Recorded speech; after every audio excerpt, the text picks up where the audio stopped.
Apakah kamu termasuk adalah orang yang sangat bingung ketika kamu kedatangan emosi yang sangat meluap-luap di dalam diri kamu, yaitu adalah suatu amarah mungkin seperti itu ya, yang datang dan kamu bingung kamu harus berbuat apa?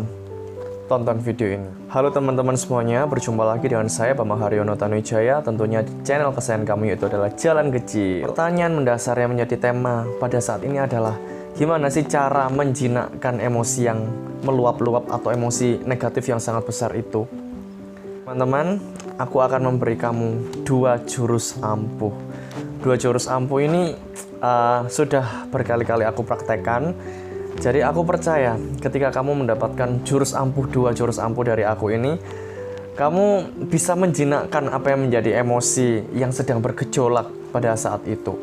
Ketika kamu mendapatkan suatu berita yang membuat kamu menjadi marah dan tersulut untuk menjadi emosi, aku memberikan satu saran pertama, yaitu adalah mengadakan self-talking seperti itu. Tetapi sebelum kamu self-talking, ketika kamu berada di suatu area yang kira-kira membuat kamu benar-benar menjadi emosi, kiranya kamu harus menarik diri terlebih dahulu. Kamu keluar terlebih dahulu dari area yang membuat kamu benar-benar marah itu, dan kamu mencoba untuk menenangkan diri dan mencoba self-talking. Self-talking itu bagaimana? Self-talking itu adalah kita berbicara dengan diri kita sendiri. Seperti itu. Apa yang harus kita bicarakan dengan diri kita sendiri? Banyak. Pertama-tama kalau misalnya aku berkata terhadap diri aku sendiri itu begini. Apa sih yang membuat tadi itu aku benar-benar emosi? Misalnya, si A itu berbicara tidak sopan, padahal aku sudah sopan berbicara dengan dia. Terus, kenapa kok hal itu bisa terjadi? Maksudnya sampai tersulut emosi dan lain sebagainya. Kita mencoba untuk berbicara dengan diri kita sendiri, layaknya kita itu berbicara dengan teman kita yang baik, yang sedang mendengarkan kita curhat seperti itu. Kamu kan tahu, pada zaman sekarang itu nggak gampang mendapatkan suatu teman curhat seperti itu. Buru-buru mendapatkan teman curhat, bisa-bisa jadi apa yang menjadi rahasia besar kita bisa menjadi bocor kalau misalnya kita nggak tepat berbicara dengan orang yang tepat. Daripada hal itu terjadi, padahal kamu juga butuh suatu teman curhat, mendingan kamu self-talking. Self-talking itu tadi yang seperti aku katakan, yaitu adalah berbicara dengan diri kita sendiri, berdialog dengan diri kita sendiri. Apakah cara ini cukup efektif? Sejauh ini, dari dulu aku praktekkan sampai hari ini, itu sangat cukup efektif untuk meredam apa yang menjadi amarah kita. Karena kita amarah, kita punya amarah, itu sebenarnya kan ada sesuatu unek-unek yang nggak keluar gitu loh teman-teman. Jadi kalau misalnya ada suatu unek-unek yang nggak keluar ya, semakin kita tertekan oleh suatu kondisi yang nggak baik ya, semakin membesar istilahnya unek-unek kita. Semakin amarah kita semakin menjadi besar. Itu juga dengan self-talking, kita berbicara dengan diri kita sendiri, kita mengeluarkan apa yang menjadi ekspresi kemarahan kita. Seperti itu ya. Dengan kita berbicara dengan diri kita sendiri, maka jiwa kita akan menjadi lega.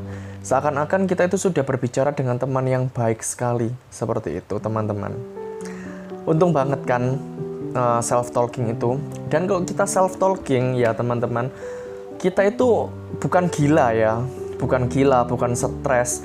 Bahkan banyak penelitian yang sekarang ada, ya teman-teman, mengatakan bahwa kalau misalnya ada orang yang self-talking, itu lebih cenderung bisa menyelesaikan suatu permasalahan dirinya sendiri. Satu, dan dia mempunyai suatu kecerdasan yang mungkin di atas rata-rata. Kita melatih itu ya teman-teman di dalam hal ini. Kenapa kok bisa di atas rata-rata? Ya karena kita mencoba dalam arti menjelaskan kepada diri kita sendiri tentang apa yang terjadi. Seperti itu. Dan kita mencoba untuk mencari suatu solusi secara mandiri. Seperti itu. Tetapi bukan dalam arti kita nge-push diri kita sendiri, enggak. Tetapi dalam arti kita mencoba, ayo kita mengajak diri kita sendiri untuk menyelesaikan masalah kita sendiri dengan cara yang baik. Seperti itu. Kenapa self-talking itu dianjurkan? Yaitu alasannya seperti itu. Jadi sangat amat menguntungkan seperti itu. Aku menambahkan ya tentang self-talking.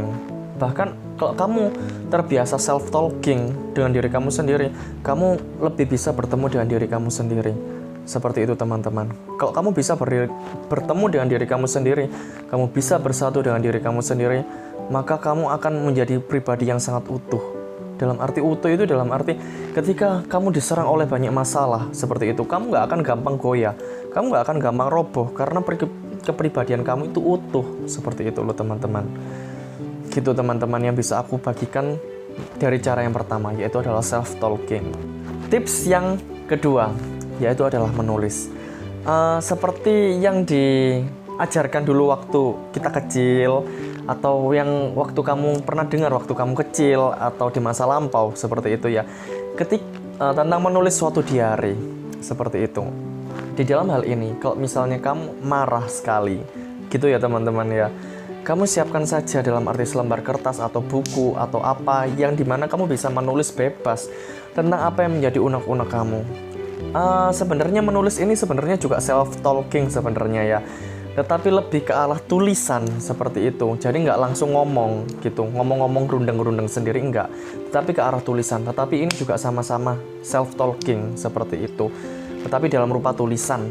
Jadi kamu di dalam hal ini, kamu seakan-akan menulis kepada sahabat kamu yang paling baik ya, tentang apa yang sedang terjadi di dalam diri kamu.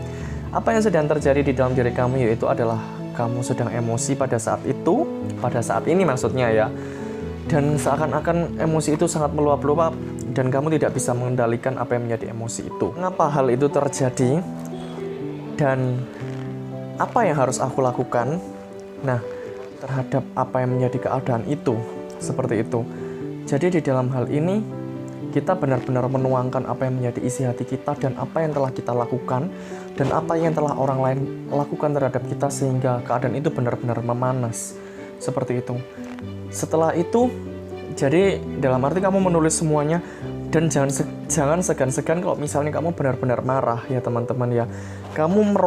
Kamu bisa merobek apa yang menjadi kertas itu dan kamu meremas apa yang menjadi kertas itu dan kamu bisa membuang kertas itu seperti itu sehingga apa yang menjadi luapan emosi kamu baik secara tulisan maupun secara apa ya istilahnya secara tenaga itu bisa benar-benar tersalurkan. Dan dengan cara tersalurkan seperti ini teman-teman, maka sebenarnya kadar emosi kamu bisa menurun seperti itu. Dan cobalah ketika kamu sudah menurun apa yang menjadi emosi kamu, jangan segera kembali kepada situasi itu. Tetapi kalau sudah menurun, coba apa ya istilahnya, tuliskan di kertas yang baru.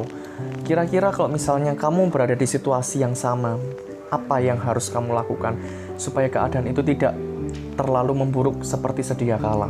Seperti itu. Jadi kamu menyusun suatu rencana yang berikutnya, begitu loh teman-teman. Gitu teman-teman. Di dalam hal ini diharapkan setelah kamu membuat suatu planning, maka kejadian yang buruk yang lalu itu sudah cukup sampai di situ saja. Dan kamu dalam arti membuka lembaran baru dan dengan motivasi yang baru, dengan suatu perencanaan yang baru sehingga kamu lebih siap, lebih matang ketika kamu berada pada situasi yang sulit yang membuat kamu emosi. Begitu teman-teman. Semoga apa yang menjadi dua saran aku ini ya teman-teman ya dapat menginspirasi kamu, yaitu adalah pertama adalah self-talking, ya berbicara dengan diri kita sendiri. Setelah itu, cara kedua itu adalah menulis. Yang mana yang enak? Silakan kamu pilih sendiri. Tetapi dua cara ini cukup manjur, gitu teman-teman. Oke teman-teman, jangan lupa dukungan like-nya, subscribe di sini, dan share ke teman-teman kalian. Oke teman-teman, goodbye.